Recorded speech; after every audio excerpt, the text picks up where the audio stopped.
오늘은 이사야서 28번째 시간입니다. 36장 1절에서 22절까지 말씀을 가지고 소리들이라는 제목으로 하나님 말씀 전하도록 하겠습니다. 이사야 전체를 문학 형태로 분류를 하면 대략 80% 정도가 운문, 시로 되어 있고 나머지 20% 정도만 산문으로 되어 있습니다. 그래서 이사야서는 시의 바다에 산문의 섬이 둥둥 떠 있는 것과 유사하다라는 표현도 있습니다. 자세히 다루지는 못하겠지만 요엘, 오바댜, 미가, 나훔, 하박국, 스바냐 같은 소선지서들도 산문의 비중은 한 5% 정도 되고 나머지 95% 이상이 다 시로 되어 있습니다.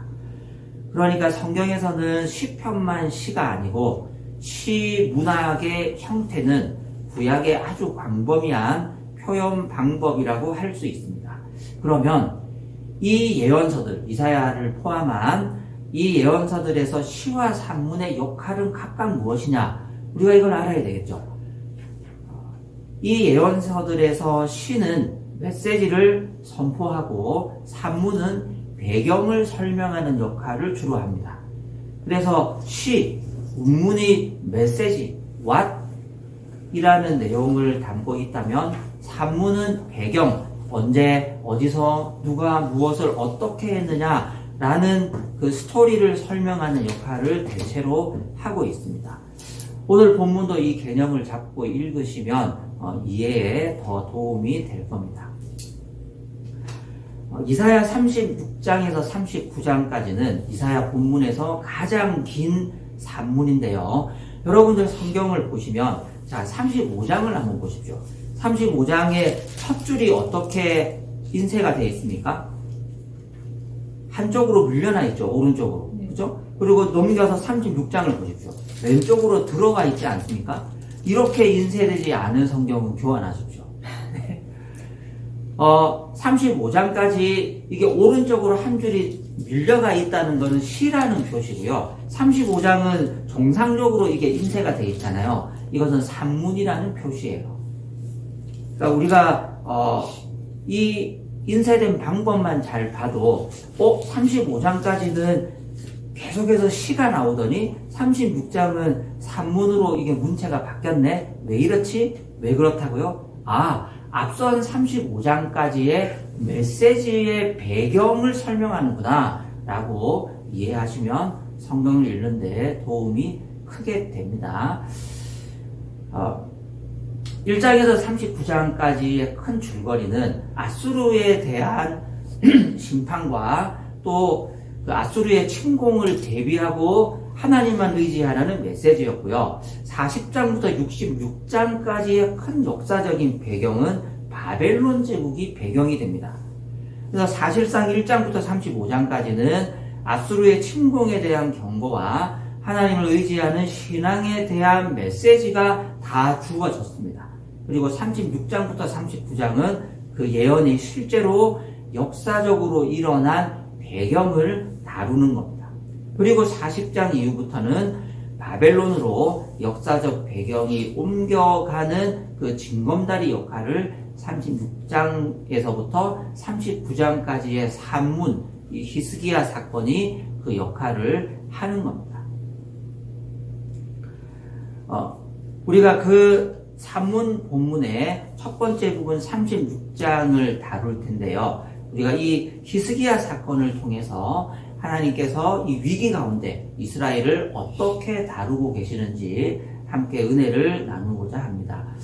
1884년 불과 23세에 불과했던 뉴욕주 하원 의원이 있었습니다. 이 사람은 부패에 맞서는 열정적 개혁가로서 명성을 떨치고 있었고 그 당시 연소한 국회의원 중에 한 명으로 미국 정계에서는 미래가 촉망되는 굉장히 유명한 전도유망한 정치인이었습니다.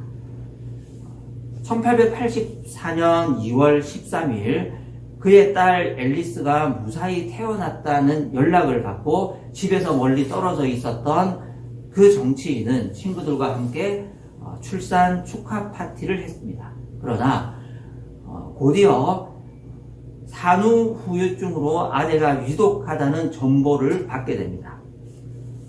루스벨트는 밤새 기차를 타고 달려서 2월 14일 새벽 자정 직후가 되어서야 뉴욕 자택에 도착을 했습니다. 새벽 3시 그가 도착한 지 불과 몇 시간 만에 그를 평생 지지해 주었던 며느리의 출산을 도와주기 위해서 그곳에 머물렀던 루스벨트의 어머니 미티가 장티푸스로 먼저 사망을 합니다.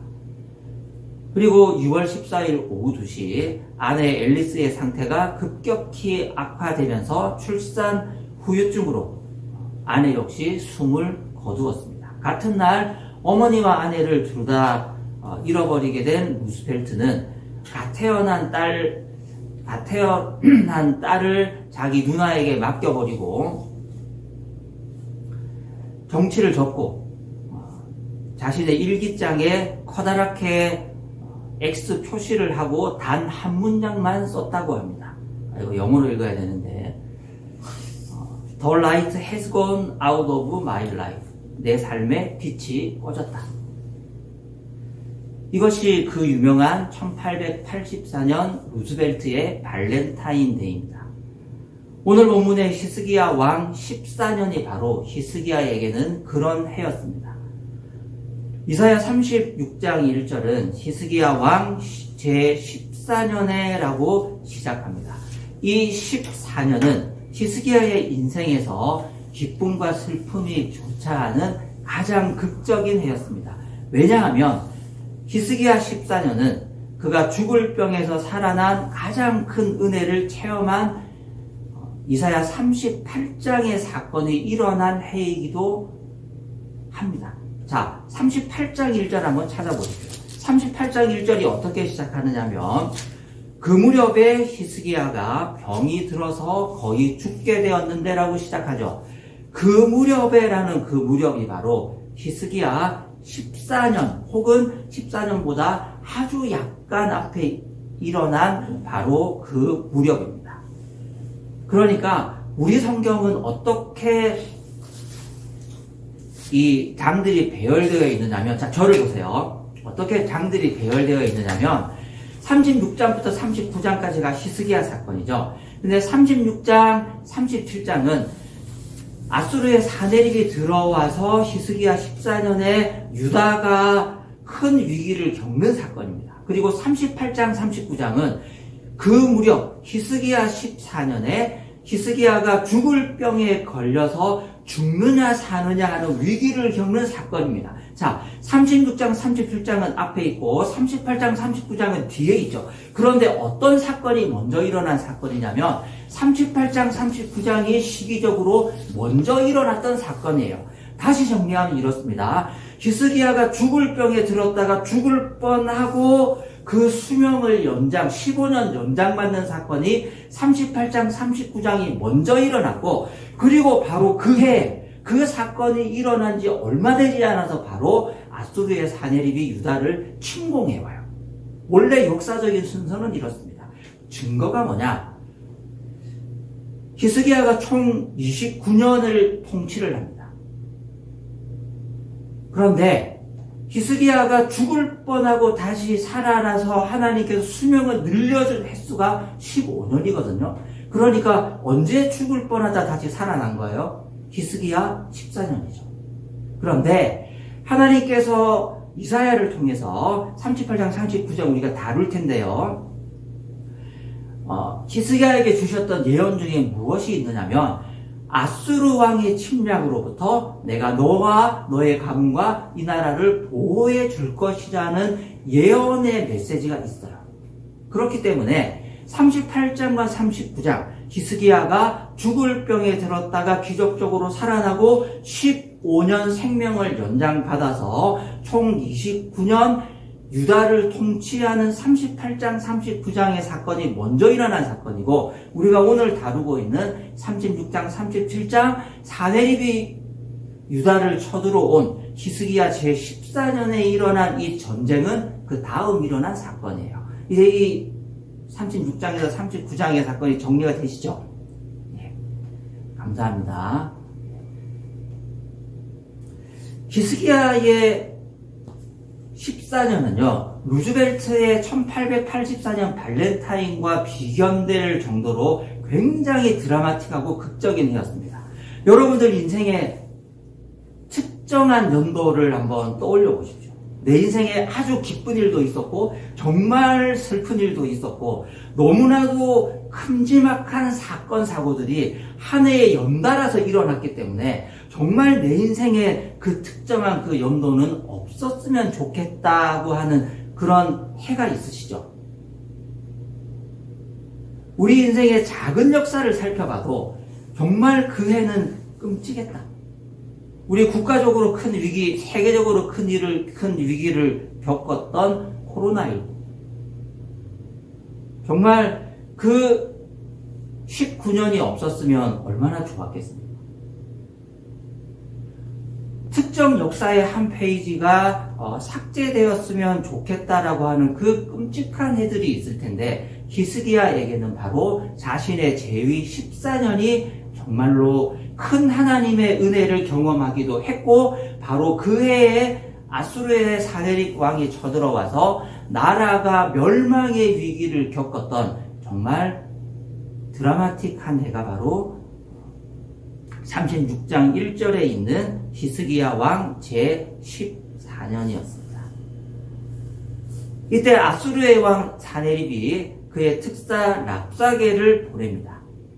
랍사게는 사탄이 우리의 믿음을 공격할 때 사용하는 전형적인 소리들, 전형적인 목소리를 대변하는 인물입니다.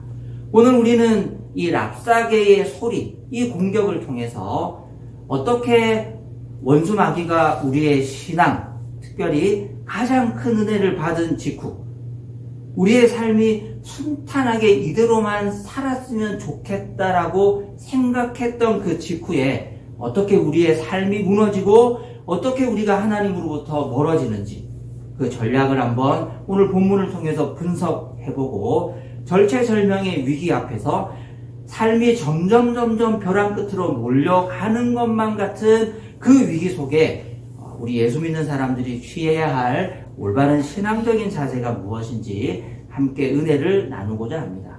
우리가 36장 1절에 히스기야 왕 제14년을 다루지만 우리가 이 말씀을 들으면서 우리 인생의 그 특정한 일을 한번 떠올려 보십시오. 우리 인생의 큰 위기와 행복을 동시에 겪었던 큰 사고가 일어났던 그 해, 인생의 환멸을 느꼈던 그 해, 그 인간에 대한 실망과 환멸을 느꼈던 바로 그 순간, 그 큰 고통과 인생의 파도가 나를 덮쳤던 그 순간을 한번 기억해 보면서 어떻게 우리가 하나님께 붙어 있을 수 있는지 함께 묵상해 볼 수 있는 시간이 되기를 바랍니다. 자, 이 순간에 어떤 소리들이 우리의 삶을, 신앙을 위협하느냐? 먼저 4절에서 10절 본문을 보면 우리의 의뢰, 우리의 신뢰를 조롱하는 소리가 있습니다. 오늘 본문 2절을 보시면요, 아시리아 왕은 라기스에서 랍사게에게 많은 병력을 주어 예루살렘의 히스기야 왕에게로 보냈다. 그는 빨레터로 가는 큰 길가 윗 저수지의 수로 옆에 주둔했다라고 장소를 특정하는데요. 이게 괜히 여기 쓴 게 아닙니다. 이곳이 어떤 곳인지 혹시 기억나시는 분 계십니까? 이 앞에 나왔었어요. 이게 어디에 나왔을까요? 이게 무슨 장소일까요? 코인 빨래방인가? 네? 윗모 수도곁 세탁업자의 밭 큰 길 2절에 특정된 이 장소는 이사야 7장에 나왔던 장소입니다. 선지자 이사야가 히스기야의 아버지였던 아하스 왕을 만났던 장소가 바로 이 장소예요. 그때 아하스는 하나님의 약속 대신 내가 아수르의 침공으로부터 이 나라를 지켜주겠다라고 징조를 구하라고 했던 그 하나님의 약속을 거절했던 장소가 바로 이 장소였습니다. 그리고 지금 그의 아들 히스기야가 바로 아버지 아하스 왕의 불신앙의 현장에서 동일한 믿음의 시험을 받고 있습니다. 랍사게의 첫 번째 공격 목표는 명확합니다. 4절 말씀 같이 한번 읽어보겠습니다. 4절입니다. 시작. 랍사게가 그들에게 말하였다. 히스기야에게 전하여라. 위대한 왕이신 아시리아 임금께서 이렇게 말씀하신다. 내가 무엇을 믿고 이렇게 자신만만하냐? 내가 무엇을 믿고, 내가 무엇을 신뢰하고 이렇게 자신만만하게 항복하지 않느냐? 다른 나라들은, 다른 민족들은 성문을 열고 다 전쟁 없이 큰 피를 흘리지 않고 항복을 했는데 너는 무엇을 믿기에 네가 의뢰하고 신뢰하는 그 믿는 바가 뭐냐? 너의 믿는 배짱이 뭐냐? 너의 뒷배가 뭐냐? 이것을 공격하는 거예요. 우리 인생의 위기는 언제나 우리 믿음의 근거를 물어봅니다. 네가 믿는 구석이 도대체 뭐냐? 너는 도대체 무엇을 믿고 있기에 이 큰 군대 앞에서 항복하지 않느냐? 그 근거를 조목조목 물어봅니다. 그래서 랍사게가 첫 번째 얘기했던 건 뭐냐면 6절에 너는 부러진 갈대 지팡이 같은 이 이집트를 의지한다고 하지만 그것을 믿고 붙드는 자는 손만 찔리게 될 것이다 라고 유다가 동맹으로 의지하려고 했던 이집트를 조롱하고 그것은 절대로 네가 믿고 신뢰할 만한 비빌 언덕이 되지 못한다고 신랄하게 공격을 했습니다. 사실 랍사게의 이 말은 근본적으로 틀린 말은 아닙니다. 유다가 믿고 의지하려고 했던 이집트는 유다를 구원해 줄 만한 하나님께서 원하셨던 신뢰의 대상이 아니었습니다. 이 세상이 우리에게 줄 수 있는 권력이나 돈이나 인맥이나 나의 능력이나 그렇게 평소에 나랑 친하게 지냈던 친구들도 내가 믿고 신뢰할 만한 대상은 아니라는 거예요. 우리가 무엇을 믿고 우리 인생을 살아갑니까? 우리가 어떤 것을 신뢰하기 때문에 그렇게 마음 든든하고 이 큰 인생의 위기 앞에서도 무너져 내리고 있는 점점 내리막으로 가고 있는 내가 인생을 헛살았나? 내가 자식을 잘못 키웠나? 내가 부부 생활을 잘못했나? 내가 신앙생활을 잘못했나? 내가 교회 생활을 잘못했나? 내가 도대체 나의 커리어 관리를 잘못했나? 그런 회의감이 젖어드는 그 위기의 와중에 하나님이 랍사게를 통해서 물어보실 수도 있고 우리 스스로 우리 마음속에서 떠오르는 그 불안감을 통해서 끊임없이 우리에게 물어볼 수도 있고 아니면 악한 사단이 불안해하는 우리의 마음을 파고들 수도 있습니다. 너 도대체 뭘 믿고 사는 거야? 네가 믿고 있는 그게 너를 지켜줄 것 같아? 네가 믿고 있는 이집트가 너를 보호해 줄 것 같아? 이집트의 전차 부대가 유다를 구원해 줄 수 있을 것 같아? 도움이 많으면 될 것 같아? 친구 많으면 될 것 같아? 네 남편이 너를 지켜줄 것 같아? 네 아내가 너를 지켜줄 것 같아? 네 자식이 너의 노후를 보장해 줄 것 같아? 저도 한 번씩 생각해 보거든요. 잠자고 있는 우리 애들 얼굴을 바라보고 있으면 내 노후가 든든할까? 이런 생각을 한 번씩 할 때가 있습니다. 도대체 무엇을 믿고 살고 계십니까?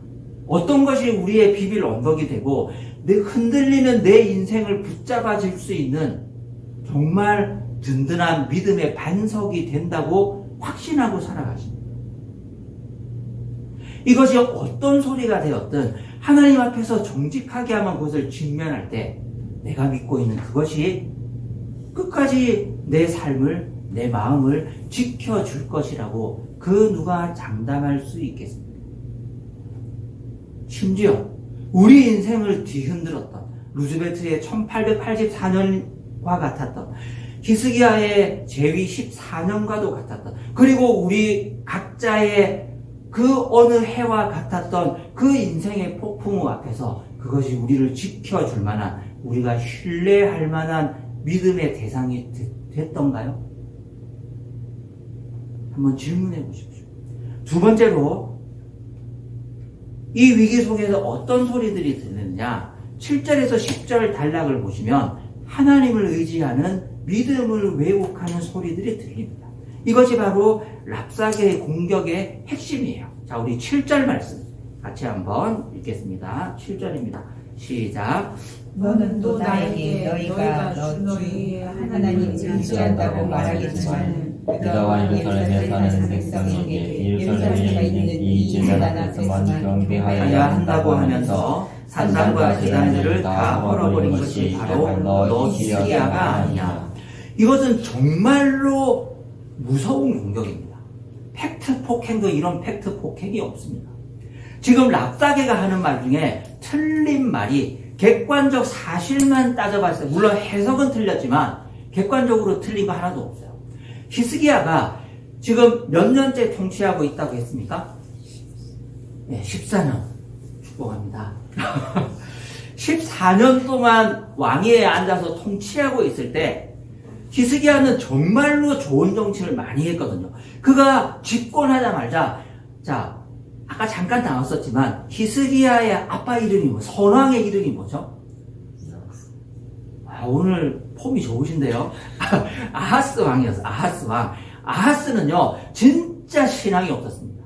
정말로 우상 숭배도 많이 하고 하나님이 보시기에 기분 나쁜 행동은 다 했어요. 그런데 히스기야는 그렇지 않았어요. 하나님이 보시기에 좋은 일만 했는데, 특별히 여기 7절에 얘기했던 바, 유다와 예루살렘에 사는 백성에게 예루살렘에 있는 이 제단 앞에서만 경배해야 한다. 그 얘기를 했고, 산당과 제단들을 다 헐어버린 것. 이것이 그 유명한 히스기야의 종교개혁입니다. 히스기야가 집권하자마자 뭘 했냐면은, 우상을 숭배하는 사설, 종교 시설을 다 폐쇄한다. 전부 다 불태우고 헐어버려라. 그리고 모든 이스라엘 백성들은 여기 예루살렘 성전에 와서 이곳에 임재하신 하나님께만 제물을 바치고 예배해야 한다라는 강력한 종교개혁 드라이브를 걸었습니다. 그래서 히스기야는 무너져 가던 이스라엘의 신앙을 다시금 일으켜 세운 정말로 훌륭한 왕이었습니다. 히스기야 앞뒤로 해서 이렇게 하나님을 제대로 섬기고 우상 숭배를 척결하고 예루살렘 신앙, 예루살렘 성전에 와서 하나님만을 경건하게 예배하는 그 제사와 예배를 회복한 왕이 없었습니다. 그런데 랍사게가 지금 뭐를 공격하는 거예요? 그렇게 신앙생활을 하고 우상 숭배를 금지하고 예루살렘에 와서 예배드리는 성전 제사와 경건한 예배를 회복시켰던 그 히스기야의 노력이 무슨 소용이 있냐? 그렇게 공격하는 거예요. 이건 정말 뼈아픈 공격이에요. 내가 그렇게 열심히 신앙생활을 하고 우상을 버리고 주의를 지키고 예배를 드리고 헌금을 내고 신앙생활을 했는데 결과가 뭐냐? 남는 게 뭐가 있느냐라고 공격하는 거예요. 네가 믿는 하나님이, 네가 섬기는 예루살렘 성전에 자정하신 그 하나님이 히스기야와 너의 백성을 버리신 것이 아니냐. 너 그 신앙생활하는 거 다 소용없다. 그거 다 헛것이다. 남은 게 뭐가 있는데? 이렇게 공격하는 거예요. 이것이 위기 앞에선 내리막을 걷고 있는 우리 인생에 들려오는 정말로 심각한 두 번째 소리입니다. 자, 36장에서 37장과 38장에서 39장 중에 역사적으로 뭐가 먼저 일어난 사건이었다고요? 38장에서 39장이잖아요. 지금 랍사게의 이 공격 속 이 소리에는 뭐가 있느냐면, 야, 또 히스기야가 죽다가 다시 살아나서 15년 생명이 연장됐다며, 해 그림자가 거꾸로 돌아갔다며, 이거 지구가 자전을 거꾸로 했다는 소리잖아요. 그 당시에 이게 얼마나 유명한 사건이었냐면, 그 당시 작은 나라에 불과했던 바벨론이 이 기적을 듣고 히스기야를 예방해서 예물을 바치고 히스기야로부터 직접 그 기적을 들으려고 머리를 조아렸습니다. 그게 성경에 기록되어 있어요. 하물며 그 당시 정보가 가장 많고 가장 강한 나라였던 아수르가 그 정보가 어떻겠습니까? 전부 다 알았어요. 그러니까 이 랍사게의 조롱 속에는 뭐가 있느냐면 너 죽다가 살아서 해 그림자가 거꾸로 돌아가고 생명을 15년 연장 받았는데 그게 뭔 소용이냐? 그 하나님이 못 지켜주잖아. 죽을 병에서 다시 살려줬는데 암에서 치료받고 코로나에서 깨끗하게 완치되고 죽을 병도 다시 살려줬는데 그 하나님이 우리 사내립 대왕의 침공으로부터는 못 지켜주네? 그거 다 소용없어. 죽다가 살아나면 뭐하냐? 죽을 병에서 고쳤으면 무슨 소용이 있냐? 옛날에 신앙생활하면서 은혜 많이 받았다며 기독도 체험했다며 한때는 열심히 신앙생활을 했었다면서 그거 다 소용없다. 인생의 위기 한번 만나면 인간관계의 갈등 한번 만나면 빚 보증 한번 잘못 써면 경제적으로 한번 휘청하면 건강 한번 때려 맞으면 부부관계 한번 삐끗하면 자식과의 관계에서 갈등이 한번 일어나면 사업이 한번 휘청거리면 네가 그때 경험했던 하나님의 은혜는 하나도 소용없어.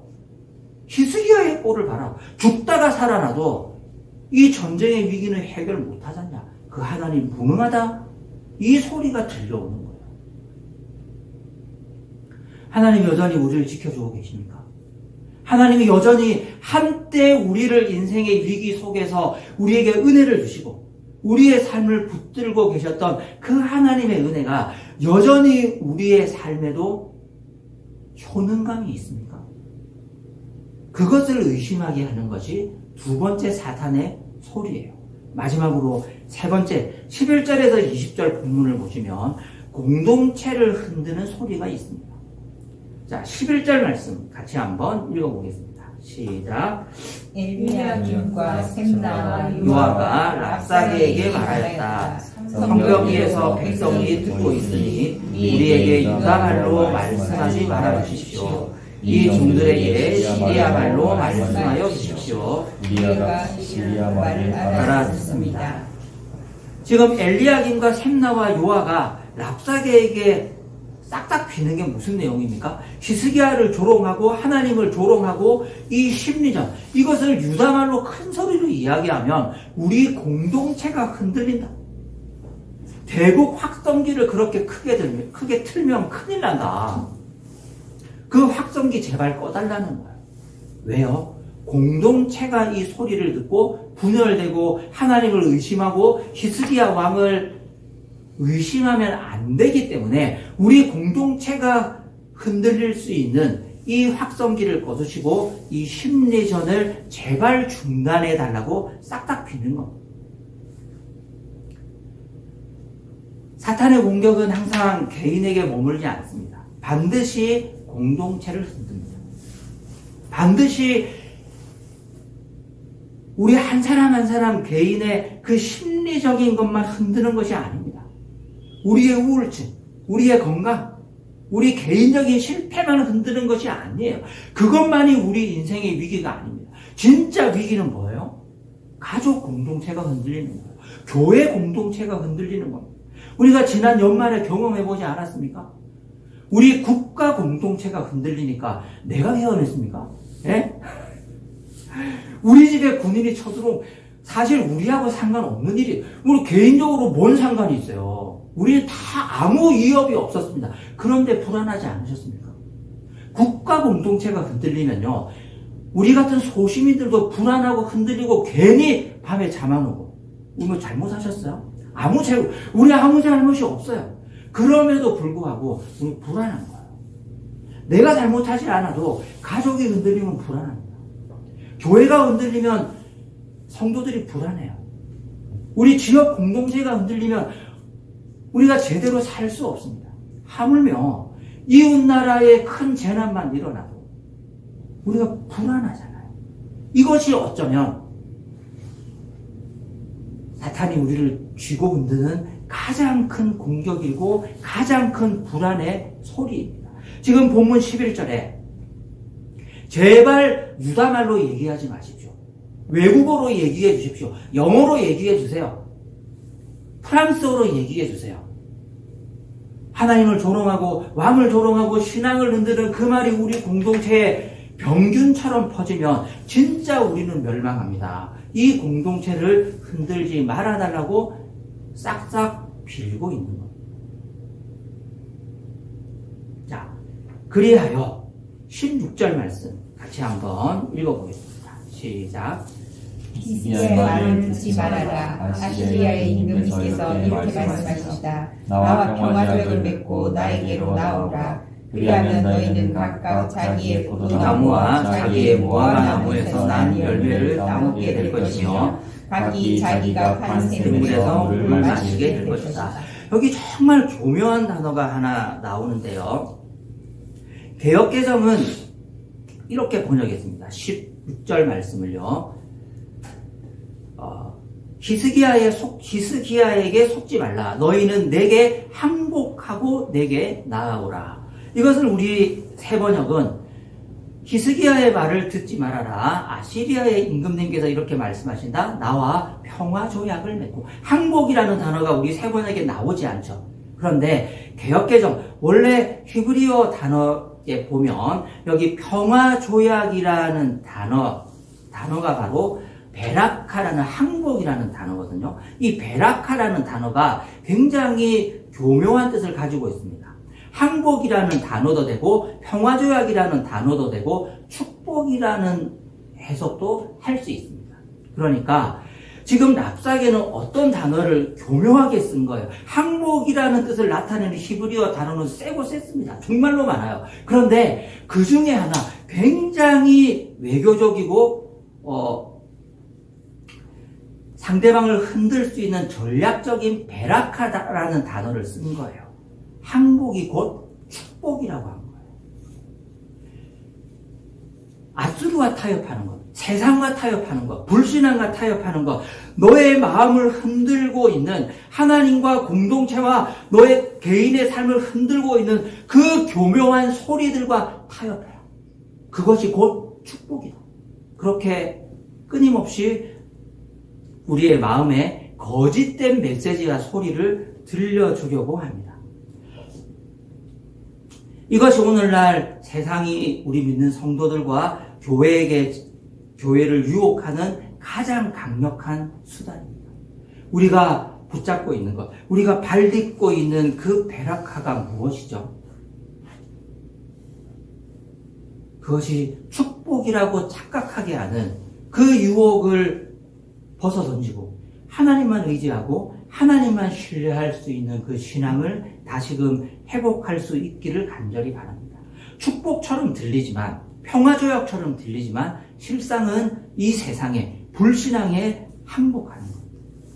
우리의 신앙적 정체성을 포기하고 세상의 왕 사네립의 통치 안으로 들어오라는 유혹입니다.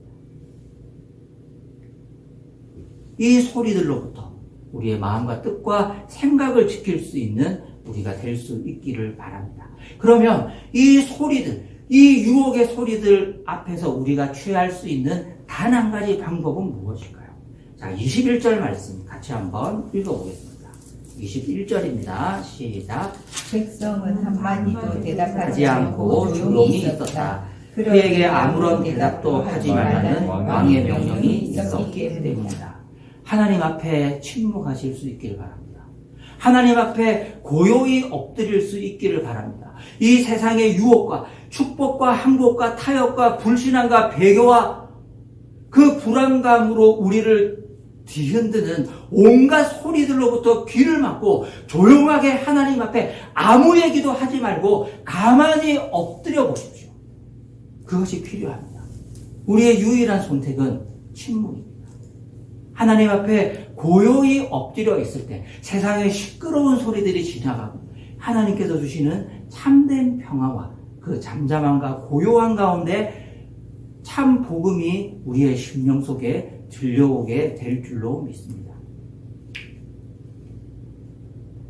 1884년 말 어머니와 아내를 한날에 잃어버린 루스벨트는 전도 유망한 정치인의 커리어를 내려놓고 갓 태어난 딸까지 모두 뒤로 하고 노스다코타라고 하는 황무지로 떠나갑니다. 거기서 그는 카우보이로 살아갑니다. 그곳에 목장을 짓고 거친 카우보이들과 어울리면서 소를 몰고 도둑을 쫓고 혹독한 추위, 그 당시에 영하 40도까지 내려갔다 해요. 싸우면서 육체적 고통의 시간을 보냅니다. 그래서 그 목장이 어떻게 됐겠습니까? 쫄딱 말아먹었습니다. 거지가 완전히 파산했습니다. 그리고 공화당의 부름을 받아서 뉴욕시장 선거에 출마했는데 2등도 아니고 3등으로 낙선했습니다. 그리고 그 후에 어떻게 됐는지 아시죠? 미국의 유일한 4선 대통령이 됐습니다. 1932년 경제 대공황 시기에 대통령이 돼서 4선을 했습니다. 그리고 그 뒤에 미국의 헌법이 바뀌죠. 2번까지만 해먹기. 지금의 미국 대통령을 생각하면 정말 다행입니다.